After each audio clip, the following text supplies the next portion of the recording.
Good morning students. B.Ed second year का paper knowledge and curriculum.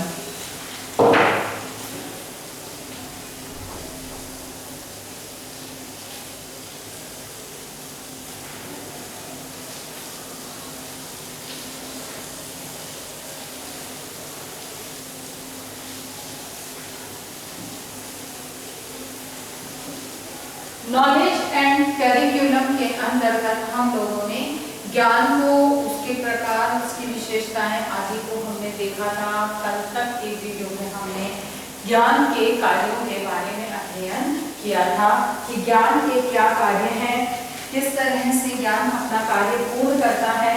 क्योंकि ज्ञान के कार्य भी मनुष्य, एक तरह से ये कहा जाए कि मनुष्य को एक सामाजिक प्राणी बनाने के लिए, एक सभ्य प्राणी बनाने का जो कार्य है वो ज्ञानकारी है। अब उसको अलग अलग क्षेत्रों के आधार पर हमने बांट कर देखा था कि व्यक्ति संबंधी कार्य कौन से हैं, समाज संबंधी कार्य कौन से हैं, राष्ट्र संबंधी कार्य कौन से, वातावरण संबंधी कार्य कौन से हैं, जिनके आधार पर, क्योंकि ज्ञान मनुष्य के चारों तरफ उपस्थित है, जिसको कि फिर वही बात कि हम लोगों ने अपनी सुविधा के अनुसार उसे अलग अलग भागों में बांटा हुआ है। आज हम अध्ययन करने वाले हैं ज्ञान मीमांसा। ज्ञान मीमांसा के अर्थ को हम समझेंगे, क्योंकि ज्ञान मीमांसा ये दर्शन के विषय का एक क्षेत्र है, यानी कि यह दर्शन की बात करता है। ज्ञान मीमांसा को समझने से पहले हम दर्शन को समझेंगे कि दर्शन क्या कहता है। दर्शन क्या है? दर्शन प्रत्येक घटना को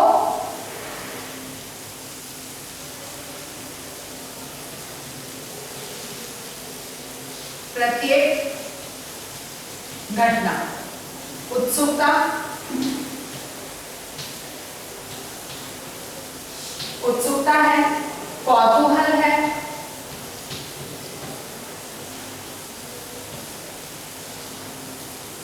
उत्सुकता है, कौतूहल है। उसके बाद में ये है कि नवीन अनुभव है,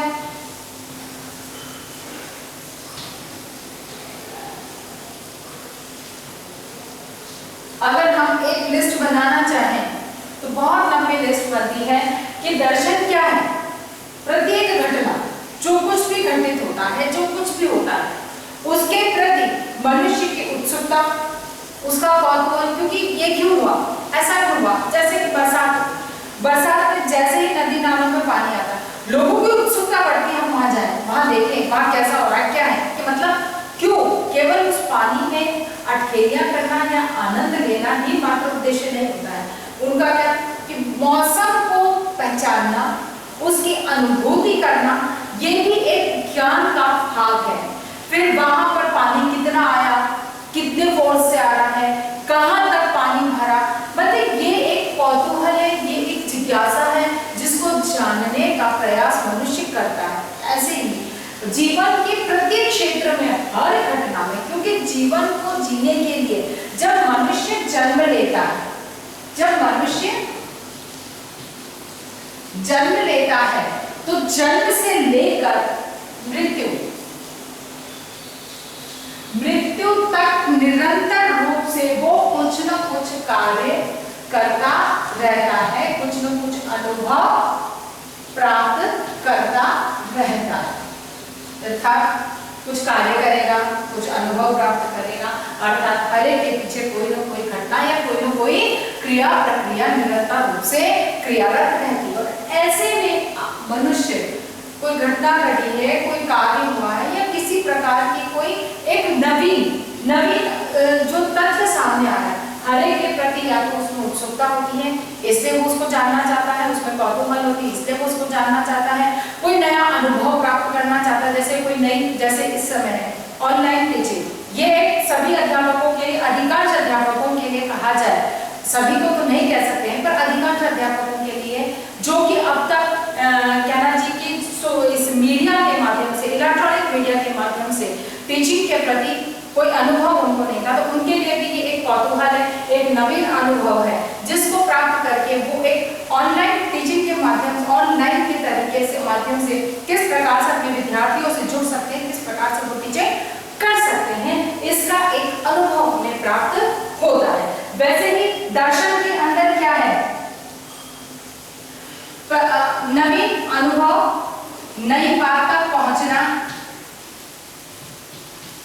नई बात तक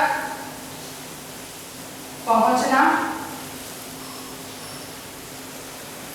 नई बात तक पहुंचना या नई बात को अनुभव करना या उसके बारे में जानकारी, किसी नई बात को समझना, जानना। ठीक है, यानी कि कुछ न कुछ नवीन, जो कि जब तक आपके पास जो पुराना है, जिसके बारे में आप जान चुके हैं, जिसके बारे में आप जान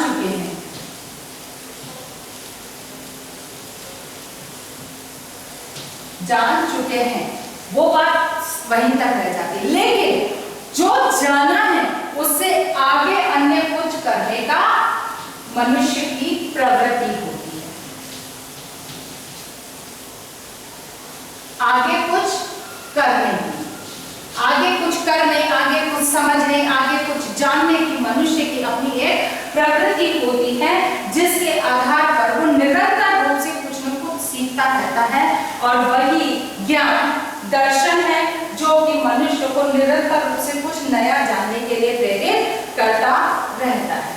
सुकरात के शब्दों में अगर हम इसे समझे कि सुकरात क्या कहते हैं, कि वो सुकरात दर्शन किसे मानते हैं, किसे कहते हैं, तो सुकरात के अनुसार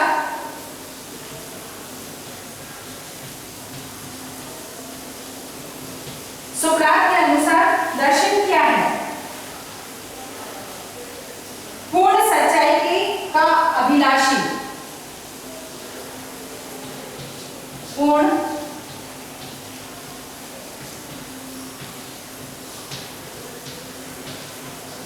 सच्चाई का अभिलाषी,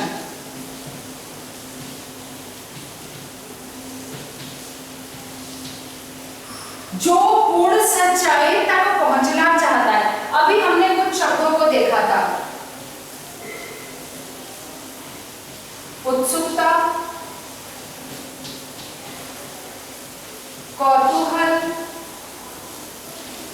नवीन, अनुभव, नवीन, ज्ञान, ये सब क्या है? पूर्ण सच्चाई, यानी कि सत्य तक पहुंचना ही दर्शन कहलाता है। जब सत्य को जानना होता है, यानी कि पूर्ण सच्चाई अर्थात सत्य को जानना होता है, तभी उत्सुकता होती है, कौतूहल होता है, नवीन अनुभव प्राप्त करता है, नवीन ज्ञान को अर्जित करने की इच्छा रखता है। अर्थात जो पूर्ण सच्चाई का अभिलाषी है वह कौन है? दार्शनिक। उसे क्या कहा है उन्होंने? दार्शनिक।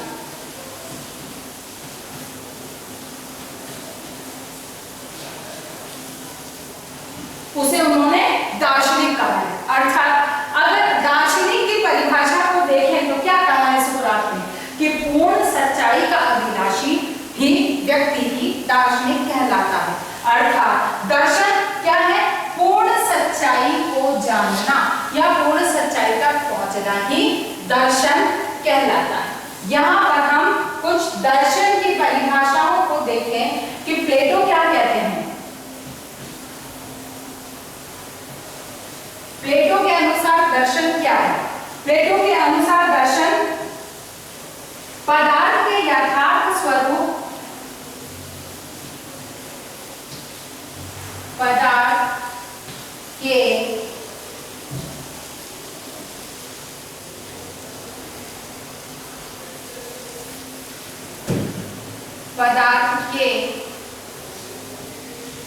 यथार्थ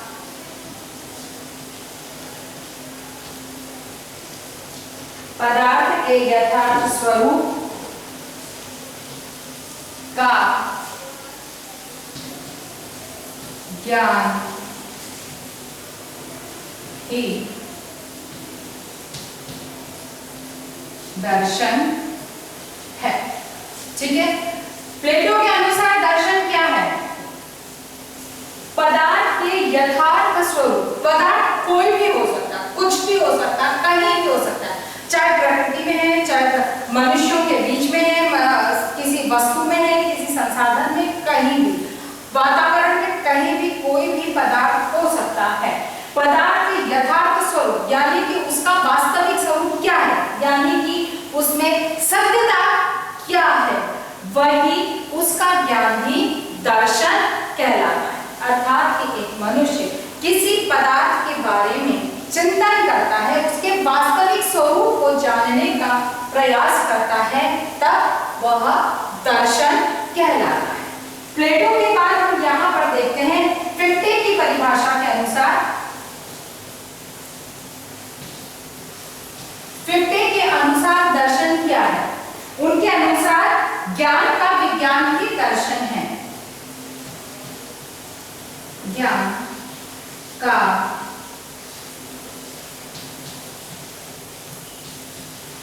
विज्ञान ही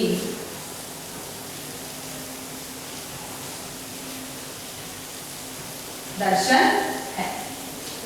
ज्ञान का विज्ञान ही दर्शन है, अर्थात कि किसी भी चीज का ज्ञान जब हम होता है तो वो किसी न किसी वैज्ञानिक तथ्यों पर आधारित होता है। अर्थात वैज्ञानिक क्या, विज्ञान क्या है? सत्य की खोज विज्ञान है। तो वही बात हो गई कि ज्ञान क्या है?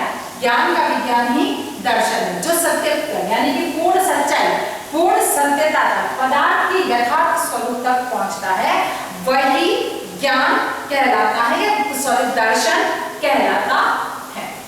अब आप कहेंगे कि दर्शन की हमें आवश्यकता क्यों है, जबकि बात टॉपिक हमारा ज्ञान मीमांसा है। तो निश्चित है कि इसी ज्ञान मीमांसा को जानने के लिए, समझने के लिए हमें दर्शन को जानना जरूरी था, क्योंकि ज्ञान मीमांसा दर्शन के ही विषय का क्षेत्र है।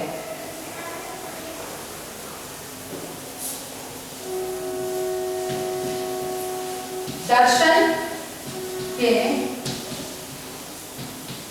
विषय का, विषय के क्षेत्र, विषय के क्षेत्र। अब यहां पर यह समझना जरूरी है कि ज्ञान के, दर्शन के विषय क्षेत्र कौन कौन से हैं, क्योंकि हमें ज्ञान मीमांसा समझना है, तो हमें ज्ञान मीमांसा का जो उद्भव है, कहां से इसकी उत्पत्ति, यानी कि इसको कहां से लिया गया है, इसे जानना बहुत जरूरी है। इसीलिए हमने दर्शन को देखा है, क्योंकि दर्शन के विषय क्षेत्र में ज्ञान उसका एक विषय क्षेत्र है। तो दर्शन के विषय क्षेत्र में पहला जो आता है वो है तत्व मीमांसा। इसका पहला जो है वो क्या है?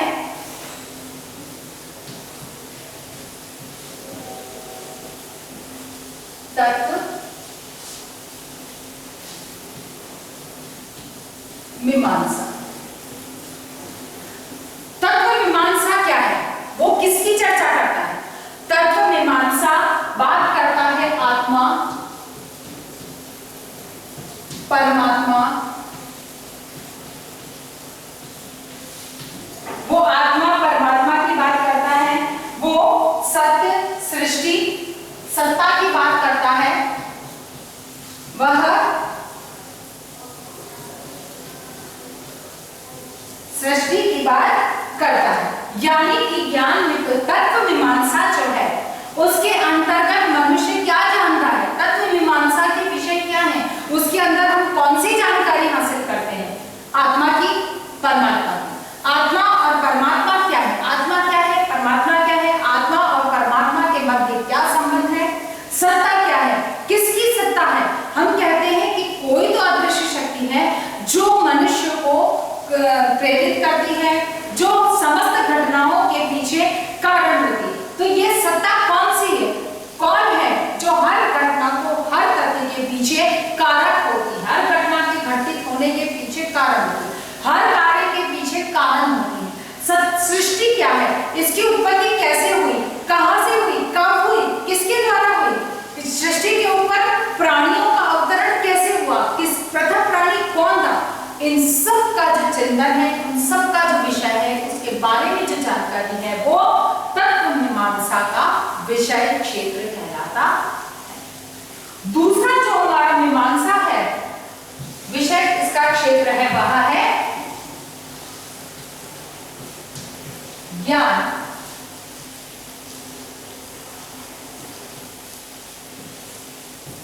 मीमांसा। यानी कि हमारा दूसरा जो विषय क्षेत्र आता है दर्शन का, वह है ज्ञान मीमांसा, जिसके बारे में हम अध्ययन करें। तीसरा जो इसका क्षेत्र है, जो इसमें क्षेत्र कई नहीं है, बहुत सारे अलग अलग क्षेत्र हैं, लेकिन मूल रूप से जो चर्चा की जाती है वो इन्हीं की जाती है, तत्व मीमांसा, ज्ञान मीमांसा और मूल्य मीमांसा। मूल्य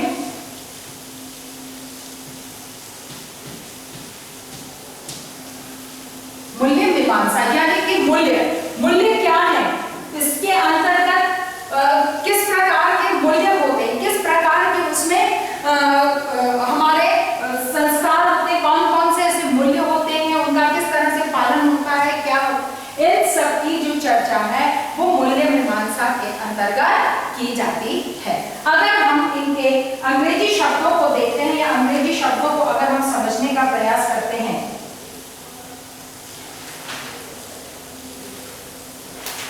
ठीक है, तो यहाँ पर तत्व मीमांसा यानी कि मेटाफिजिक्स, ज्ञान मीमांसा, तत्व मीमांसा मेटाफिजिक्स है, ज्ञान मीमांसा को हम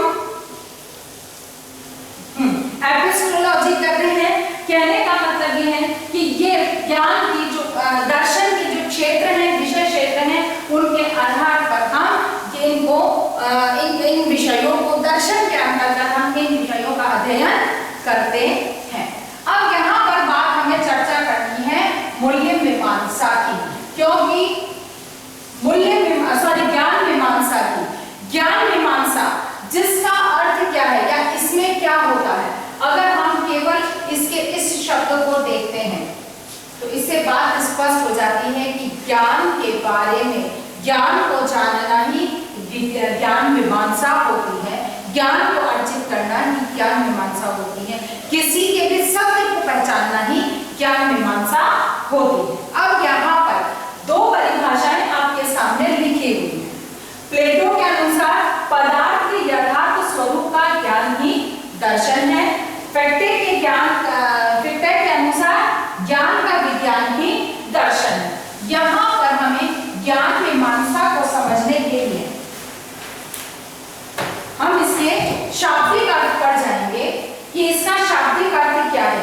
ये दो परिभाषाएं आप लोग ध्यान में रखिएगा, नोट करके रखिएगा, ताकि पीछे की बात आपको आसानी से इसकी पारिभाषिक शब्द है वो समझ में आ सके।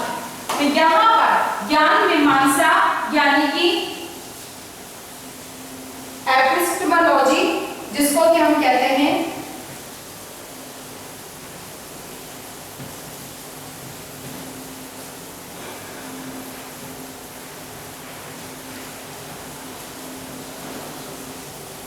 एपिस्टेमोलॉजी, जिसका कि ये दो शब्दों से मिलकर बना है। ज्ञान मीमांसा का जो अंग्रेजी शब्द है एपिस्टेमोलॉजी, ये दो शब्दों से मिलकर बना है। पहला शब्द कौन सा है? एपिस्टम,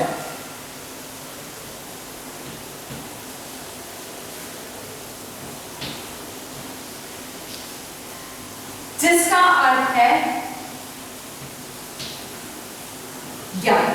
ठीक है, एपिस्टेम जिसका अर्थ है ज्ञान यानी कि नॉलेज।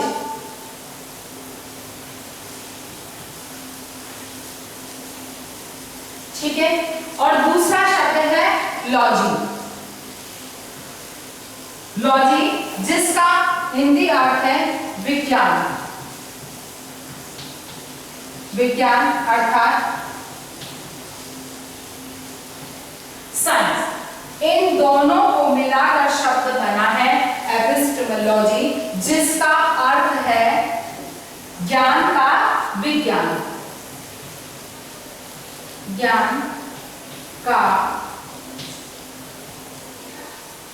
विज्ञान ही दर्शन ज्ञान मीमांसा कहलाता है।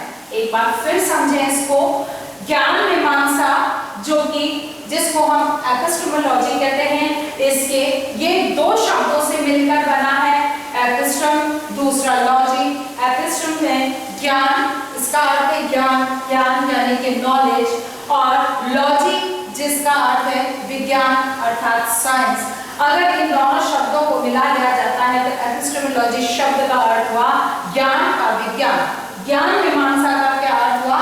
ज्ञान का विज्ञान ही ज्ञान मीमांसा कहलाता है। अब यहाँ पर समझने की बात क्या है कि इसके अंतर्गत इस ज्ञान मीमांसा के इसमें सबसे पहले इस शब्द का जो प्रयोग किया है, प्रथम बार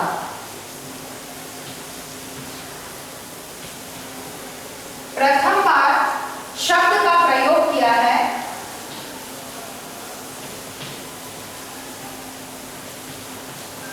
प्रयोग किससे क्या है?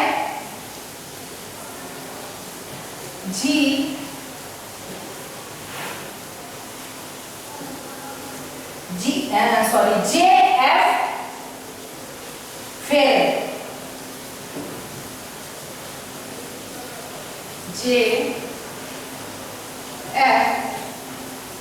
फेरे। ठीक है, सबसे पहले जो एपिस्टेमोलॉजी शब्द ज्ञान मीमांसा है, इस शब्द का प्रयोग J.F. फेरे के द्वारा किया गया था कि ज्ञान क्या है? ज्ञान का विज्ञान ही ज्ञान मीमांसा कहलाता है। इनके अनुसार ज्ञान मीमांसा में किसकी मीमांसा की जाती है, किस पर विचार किया जाता है? तो इसमें होता है, इसमें जो किया जाता है ज्ञान क्या है, ज्ञान किसे कहेंगे? ठीक है, इसका प्रकार, इसके क्या प्रकार है, कितने प्रकार का ज्ञान होता है, फिर बाद में इसके लक्ष्य क्या है, ज्ञान के लक्ष्य क्या है, इसकी उत्पत्ति कहां से हुई है, उत्पत्ति, विकास,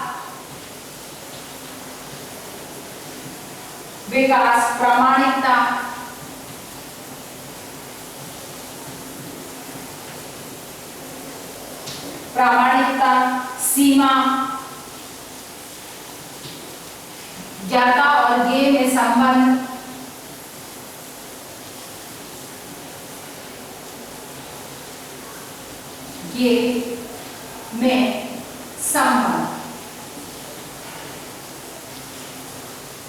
ठीक है। यानी कि अगर हम ज्ञान मीमांसा में देखें कि एपिस्टेमोलॉजी जो कि ज्ञान का विज्ञान कहता है, तो ज्ञान का विज्ञान कैसे है? क्योंकि ये ज्ञान क्या है इसको बताता है, ज्ञान के प्रकार क्या है इसके बारे में जानकारी लेता है, ज्ञान का लक्ष्य क्या है, क्या लक्ष्य है, उसका लक्ष्य क्या है इसके बारे में बताता है, उसकी उत्पत्ति कहां से हुई है, यानी कि ज्ञान की उत्पत्ति कहां से हुई है उसको बताता है, उसका विकास कैसे हुआ है, क्योंकि कहीं से तो उत्पन्न हुआ है, उत्पन्न होने के बाद वो इस अवस्था तक पहुंचा है, तो वो कैसे पहुंचा है, किस तरह से पहुंचा, उसका विकास कैसे हुआ है। फिर प्रामाणिकता, उसका प्रमाण क्या है, क्योंकि क्या है विज्ञान, ज्ञान के विज्ञान की बात आती है तो विज्ञान में प्रमाणों का होना अनिवार्य है, क्योंकि क्या कहा था कि सत्य को जानना ही दर्शन है, तो यही दर्शन का एक विषय है, अर्थात वह भी सत्य तक जानना चाहता है, ज्ञान की सत्यता को जानना चाहता है, अर्थात उसके लिए प्रमाणों का होना अनिवार्य है, क्योंकि विज्ञान जो है वो बिना प्रमाण के विज्ञान का स्वरूप धारण नहीं करता, इसीलिए उसमें प्रमाणिकता का होना अनिवार्य है। फिर सीमा, ज्ञान की सीमा क्या है, कहां तक है, क्या ये सीमित है या इसका क्षेत्र विशाल क्या है, इसके स्वरूप का निर्धारण क्या है, इसको समझ, स्वरूप क्या है इसको जानना। फिर बाद में ज्ञाता और ज्ञेय के बीच में संबंध क्या है, यानी कि जो जानता है और जो जानने वाला है, इन दोनों के बीच में संबंध क्या है, इन सब के बारे में ज्ञान मीमांसा में चर्चा की जाती है, अर्थात इन सब के बारे में, ज्ञान के बारे में, ज्ञान मीमांसा के बारे में जानकारी हासिल की जाती है। यानी कि ये जो है वो है ज्ञान के एक पक्ष है। दूसरा पक्ष जो है कि ज्ञान मीमांसा का जो दूसरा पक्ष है वो क्या कहता है, ज्ञान मीमांसा को समझने के लिए कि ज्ञान के प्रकार, ज्ञान क्या है उसके प्रकार क्या, दूसरी बात जो यहां पर आती है वो है प्रमाण। यहां हमने प्रामाणिकता शब्द को प्रयोग किया, यहां पर प्रमाणों का होना बहुत अनिवार्य है।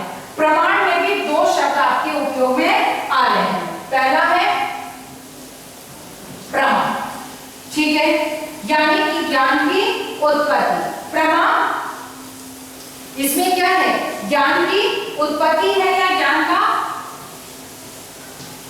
उत्पन्न होना। ठीक है, प्रमा यानी कि ये कि ज्ञान सही, ज्ञान की उत्पत्ति कहां से हुई, अर्थात सत्य, सत्य या सही। प्रमा क्या है, प्रमा का अर्थ हुआ सत्य या सही। प्रमा का अर्थ क्या हुआ, सत्य या फिर सही। जो सत्य है या जो सही है वह प्रमाण है, वह प्रमा है। ठीक है, और फिर इसका ज्ञान का उपयोग होना या उसको प्रस्तुत करना वह है प्रमाण।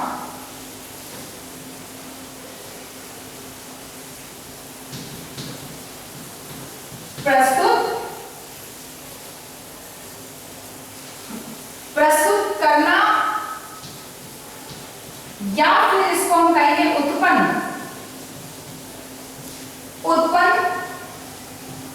होना, क्या है ये, प्रमाण है। ठीक है ना, प्रमाण क्या है, ये दो प्रकार से कार्य करता है।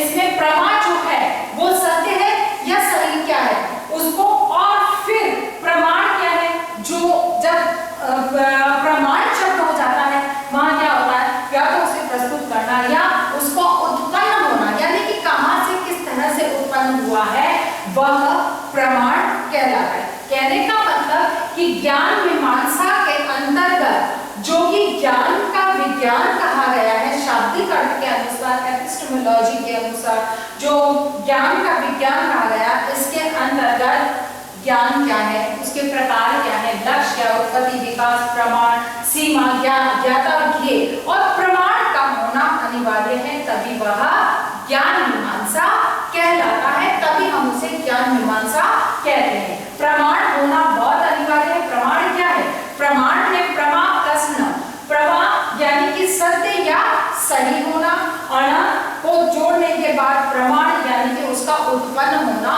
ही प्रमाण कहलाता है। क्योंकि जब तक वो जो सत्य है वो है, अगर वो केवल यहीं तक रह जाता है, उसको प्रस्तुत नहीं किया जाता या उसके उत्पन्न होने की जो प्रमाण है वो सामने नहीं आते हैं, प्रदर्शित नहीं होते हैं, तब तक वो ज्ञान नहीं होगा। क्यों कि जब ये प्रस्तुत होंगे, उत्पन्न होगा, प्रदर्शित होंगे, तभी तो कोई उसका उपयोग करेगा, तभी वह ज्ञान कहलाएगा। अन्यथा ये केवल सत्य या एक कहना चाहिए कि तथ्य मात्र, पदार्थ मात्र बनकर रह जाएंगे, वो ज्ञान का रूप धारण नहीं करे।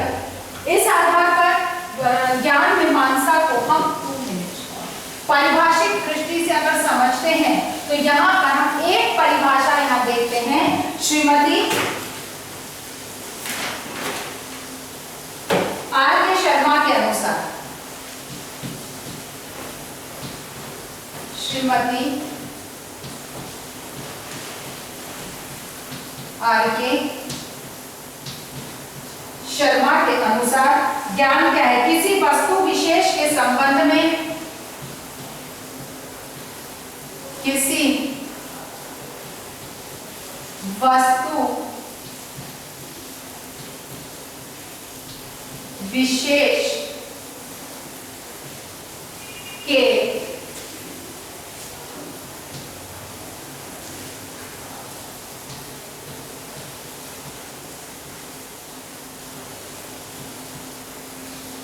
किसी वस्तु विशेष के संबंध में यथार्थ का विश्लेषण, यथार्थ का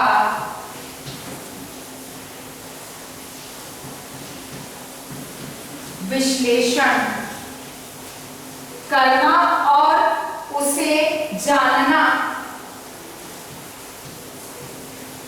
करना और उसे जानना, उसे जन सामान्य तक, जन सामान्य तक बोधगम्य, 2 मिनट है ना, बोधगम्य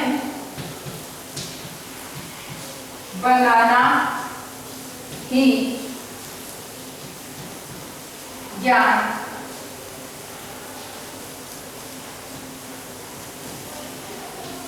मीमांसा है।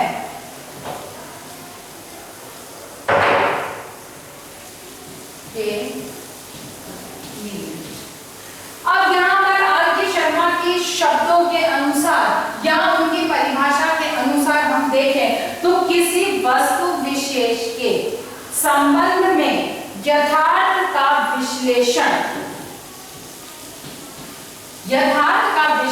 करना, यथार्थ यानी कि फिर वही बातें सत्य या सही, ठीक है, यथार्थ का विश्लेषण करना और उसे जन सामान्य के लिए बोधगम्य बनाना ही ज्ञान मीमांसा है। यानी कि सत्य या यथार्थ का विश्लेषण करके उसे सुरक्षित नहीं रखना है, उसे जन सामान्य के उपयोग के लिए प्रचारित करना है, तभी वह ज्ञान मीमांसा है, अन्यथा नहीं। अब यहाँ पर दर्शन की जो 2 परिभाषाएं हमने प्लेटो और अरस्तु का देखा था कि पदार्थ के यथार्थ स्वरूप ही ज्ञान है या दर्शन है, और फिर यहाँ पर फैक्टर है ज्ञान का विज्ञान ही दर्शन है। यथार्थ स्वरूप को जानना, उसका कब जानेंगे, जब उसका विश्लेषण किया जाएगा, तभी उसके बारे में जानकारी हासिल हो पाएगी, उसे समझना हमारे लिए संभव हो पाएगा। अर्थात कि आर.के. शर्मा की इस परिभाषा के आधार पर ज्ञान मीमांसा क्या है, किसी वस्तु का यथार्थ स्वरूप को जानकर उसके स्वरूप का विश्लेषण करके जन सामान्य के लिए बोधगम्य बनाना ही ज्ञान मीमांसा कहलाता है। अर्थात ज्ञान मीमांसा के अंतर्गत ज्ञान से संबंधित यानी कि जो मनुष्य को ज्ञान प्रदान कर सके वही ज्ञान मीमांसा कहलाता है। आशा करती हूँ कि मेरी आज की बात आपको समझ में आई होगी। इसी आधार पर आपको प्रश्न करना है। आपका आज का होमवर्क जो है वो है ज्ञान मीमांसा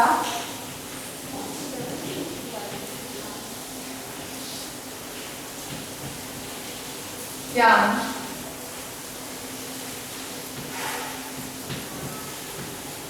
मीमांसा के अर्थ को स्पष्ट करते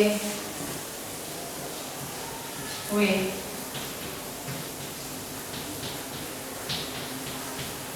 परिभाषित कीजिए। ठीक है, ज्ञान मीमांसा के अर्थ को स्पष्ट करते हुए परिभाषित कीजिए। अपनी बात को समाप्त करने से पहले कोविड-19 की इस महामारी में अपने आप को सुरक्षित रखिए। बहुत अधिक आवश्यकता होने पर ही घर से निकलिए। घर से बाहर निकलते हैं तो मास्क लगाकर निकलिए और सोशल डिस्टेंसिंग का पालन कीजिए और समय समय पर अपने हाथों को सैनिटाइज करते रहिए या फिर हाथों को साबुन से धोते रहिए।